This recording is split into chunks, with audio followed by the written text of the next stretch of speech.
Chapter 16. How Pleasure Gets Twisted into Self-Perpetuating Cycles of Pain.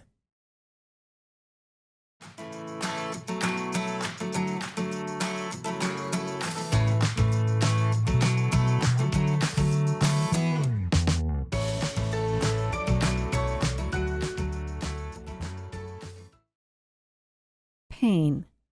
Where does it come from? In a nutshell, pain is what results from the conflict created when two creative forces go in opposing directions inside us. Naturally, everyone's favorite direction is toward the light. Then our universal forces march toward freedom and the accompanying growth and affirmation, beauty and love, inclusion and unity and pleasure supreme. But in reality, this is a world in which there are forces that oppose the light, and whenever such counterforces are present, it creates a disturbance. The disturbance itself, however, isn't the source of our pain. Rather, pain comes from the special kind of tension that stems from the imbalance caused by the opposition. This is what causes us to suffer. Understanding this point is key to grasping the remainder of this teaching about the true origin of pain.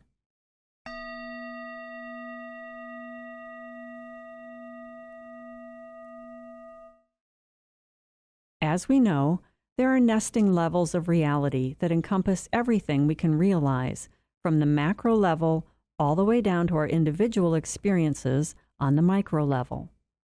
And the principle at work regarding pain holds true on every level. Take, for instance, the physical level. The entire physical being is striving for health and wholeness. When there's a disturbance that pulls the other way, we feel pain. One way to confirm that this tension is the source of pain is to notice that when we stop struggling and instead give in to the pain subsides. So the basic principle is this: the moment we relinquish our straining and instead accept the presence of the forces heading in the negative direction, the pain must stop. When we fight, ineffectively, against the disturbance because we want health, we are avoiding the truth that in some way we also want non-health. Since we're turning a blind eye toward this reality that some part of us is striving away from health, we're repressing and ignoring this aspect of what's true for us. Our struggle to become healthy must become more tense. We've located the origin of our pain. If we were aware that in addition to our desire for health, we also have a hidden desire for non-health, the struggle would go away. For we'd be hard-pressed to hang on to a desire to be unhealthy if we were consciously aware of it. But if we're covering our ears and talking loudly to avoid seeing our negative wish, we'll continue to keep it going. So what's really clogging up the works is the stuff in our unconscious. This is what creates the seeming gap between cause and effect. The cause, then, is the hidden negative wish. The effect is that there's a disturbance in our system. The end result? Pain, which comes into being from these two pulls. The way out? Accepting the consequences of the negative wish and letting go into the pain that has resulted. This way of letting go is not the same thing as destructively embracing pain or harshly punishing the self. Such acts, in themselves, bear signs of a negative wish. No, what we're talking about here is an acceptance of what is. If we can do that, the pain will cease. This principle of non-struggle is what's behind the possibility of a painless birth, and it's what Jesus Christ was talking about when he said, "Resist not evil." When the struggle becomes too fierce on every level, death comes about, although death could also be what results from giving up the struggle. Either way, on the physical plane, when death occurs, the tension stops, and the physical pain also ceases. And there is something similar that happens on the emotional and mental levels. When we understand that the struggle is an effect, that it's a consequence of having a hidden opposing wish, we will be able to accept the struggle as being a temporary thing. Then the mental and emotional pain we have created will die down. But this can't happen as long as we are still keeping the negative direction in hiding. Also, the pain won't cease by giving up the positive direction. What needs to happen is that we come to understand what's really going on in the present moment with our reverse thrusters. All of this is possible to verify through our own experiences.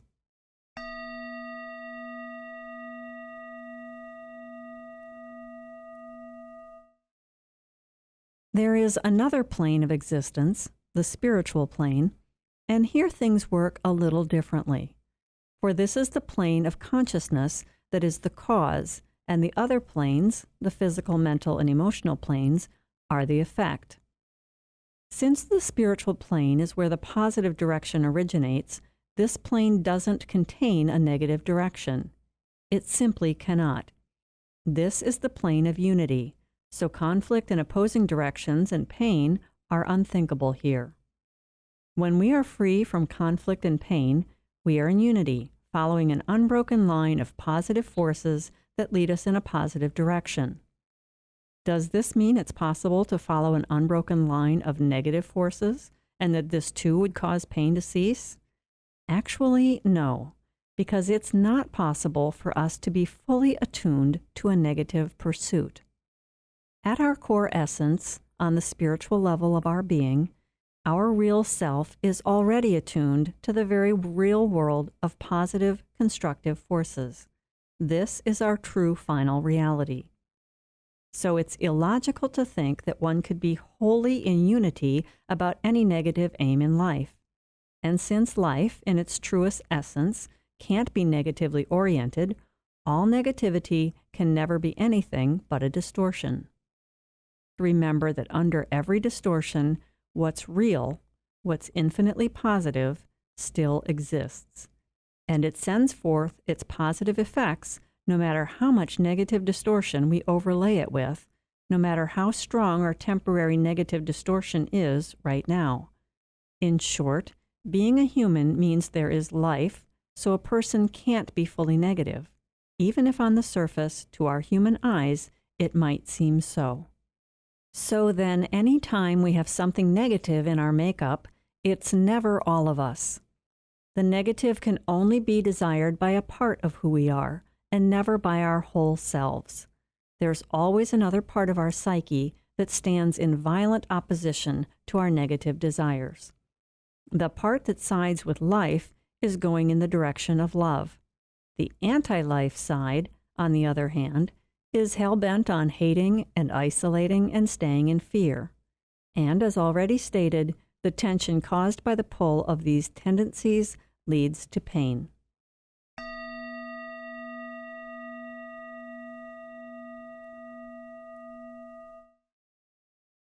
We step across a major threshold on our spiritual journey when we make the discovery that some part of us wishes for a negative outcome. This awareness of our negative desires makes all the difference in the world. But of course, there are degrees of awareness, and in the moment, our awareness might be fleeting. In general, the greater our awareness of our deliberate desire to go Gothic, the more control we'll have over our life, and the less we'll feel like a weak and helpless victim, a small forgotten tool in a vast universe of pain. When we don't know we have a deliberate dark streak, we suffer far greater. We feel singled out as a victim and don't get that we have a stake in the pain we've created, not to mention the confusion, doubt, and hopelessness. But once that light bulb clicks on and we see that we have a part, even before we are able to give up our negative desires because we don't yet know why they exist, we'll feel more free. The next step will be to link up our negative desires with the unwelcome happenings in our lives. If we skip this step, and so often we do, we'll go on struggling against life despite our newfound knowledge of our destructive bent and stay stuck in our pain. The pertinent question to be asking ourselves is, what aspect of my life bothers me more than I care to admit? Or, where am I keenly aware that I am suffering, but I don't have a clue how this is connected to me?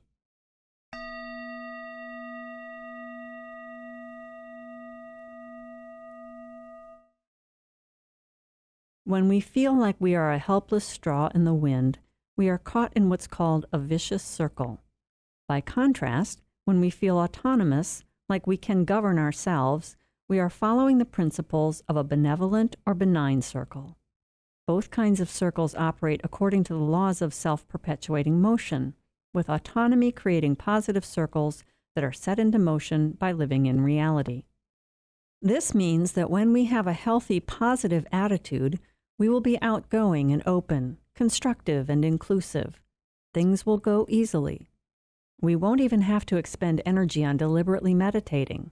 Our good thoughts and feelings will generate more good thoughts and feelings, which will lead to fulfillment and peace. We will be dynamic and productive. On the flip side, this principle works exactly the same when the tables are turned and we're mired in negativity. The only way to reverse the flow of negative self-perpetuating forces is through the kind of deliberate process we're talking about here, which can then set something new and more positive into motion.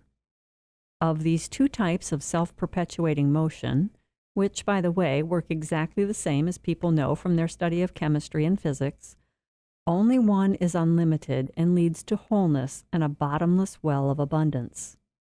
Any wagers as to which one that would be? Of course, it's the positive, just like we find at our core.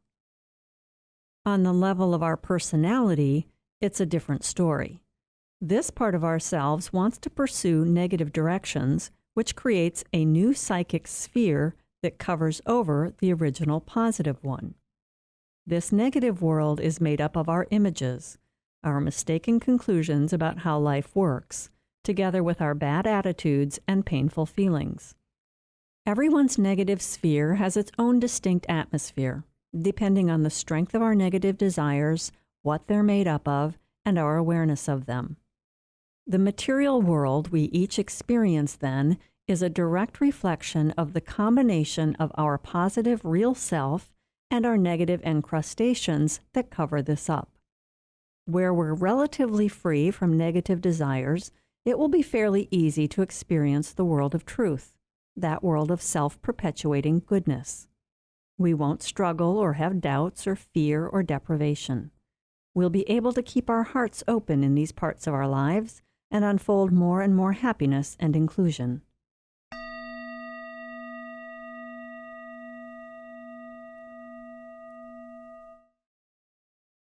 And then there are the problem areas. In these parts of our lives, we fear the positive and end up in deprivation and suffering. This we must see and accept. We must move through our negativity and transcend it by transforming it, which we can only do by understanding its nature. We must see that negativity is only a temporary reality. It will eventually grind us to a halt as it takes us to our knees.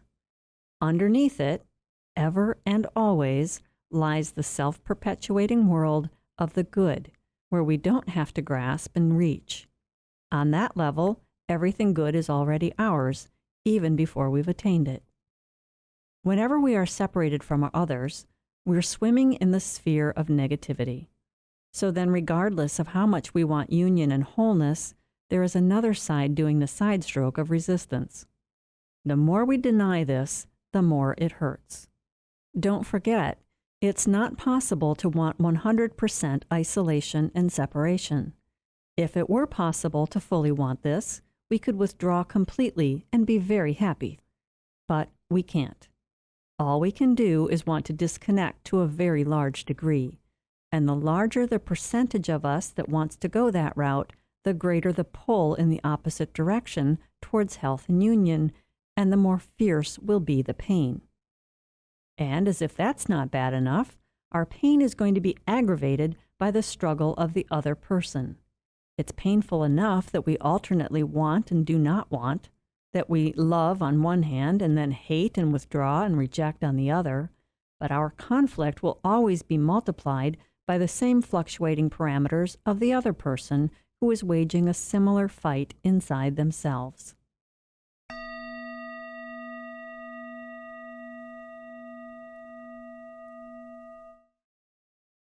What makes all this infinitely more complicated is the fact that everyone in a relationship has attached both their positive feel-good directions and their negative hurtful directions to the pleasure principle. This is what makes it so hard to give up and change the negative direction so that our pain keeps on tearing us apart. If we were free from this inner struggle, living in a high degree of awareness and in harmony with the universal forces, we would be protected from the tension fields in other people. But since that's generally not the case, our struggle gets compounded by all the mathematical possibilities of how our hurts and misjudgments and misunderstandings can interlock with another's. Imagine two people, person A and person B, are in a relationship. Person A expresses a positive movement toward the union, which frightens B, who withdraws and rejects person A. This makes person A conclude that movement toward union is just too risky and painful. So they revert to rejecting B and then deny that they have a role to play in this struggle. Since this is also painful, the negative pleasure principle hitches its wagon to this interaction, and suddenly the pain seems more bearable. Now person A can feel safe in this negative situation. Meanwhile, person B now finds the pain of isolation to be bearable, inspiring B to venture out, especially now that A has retreated into a dark hole. At times, then, the positive direction of person A will crop up to meet B's negative one. At other times, person B's positive direction will move toward A's negative one. And at still other times, both A and B may venture into positive territory for a short time, but both may withdraw at the same time, or both may antagonize each other. Whatever happens, since the negative direction is still alive and well, the positive direction can only be tentative, fearful, divided, and defensive. Sooner or later, the apprehension and uncertainty associated with any positive movement is bound to produce negative results. And when that happens, the problems will be attributed to the positive efforts rather than to the problematic emotions. And so, inevitably, the negative direction will commandeer any movement in the positive direction until this negative destructive side is surfaced, no longer denied, fully understood, and finally eliminated once and for all.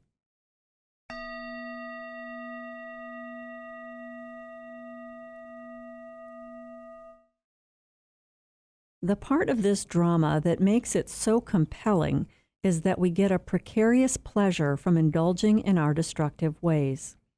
This is what we mean when we say we have attached our pleasure principle to our negative direction. Had we not done this, our negativity wouldn't hang on with such tenacity. Bottom line, we don't want to give up our pleasure. And it doesn't matter that we have come to this place through a slow, insidious, and inadvertent process, having started out with only the best of intentions. Let's look at this example that might help clarify how negativity gets perpetuated. Suppose we've made great progress on our spiritual path, gaining new self-confidence and an inner calm and resilience we hadn't known before. In the past, we might have been submissive as a way to mask our guilt, or we might have been hostile and aggressive to overcome our contempt for ourselves and how uncertain we always felt. We used to get a lot of negative pleasure from our misguided means of covering up our self-doubt. We enjoyed our woes. But now we've moved past that and experience ourselves in a whole new way. We don't align with nagging self-doubt anymore, and we now have insight into what makes others tick. Understanding why others behave the way they do makes us feel strong and helps us see ourselves with more insight. We've set the self-perpetuating wheels of insight and understanding into motion. Unfortunately, there are still a few crumbs of negativity in us we haven't yet recognized, and so our negative pleasure principle attaches itself to our newfound understanding of the negative directions that remain in the other person. We start dwelling more and more on their faults, and we begin to enjoy seeing their blindness. We don't realize that our pleasurable feelings have shifted into a different kind of joy. The first kind of joy arose from seeing, with detachment, what exists in the other. This set us free. But then we shifted into indulging in the pleasure of the other's wrongs, and this blinded us. The old negative forces have just taken on a new disguise. At this point, we lose our delicate balance of inner harmony.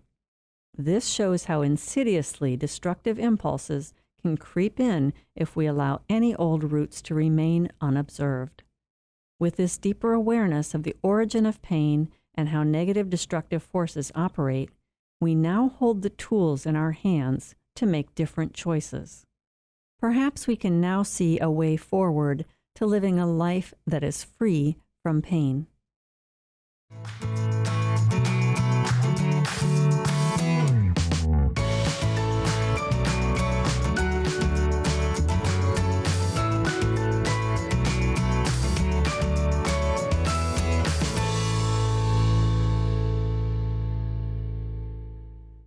This work is copyrighted by Jill Lurie, founder and manager of Finesse LLC. All rights reserved.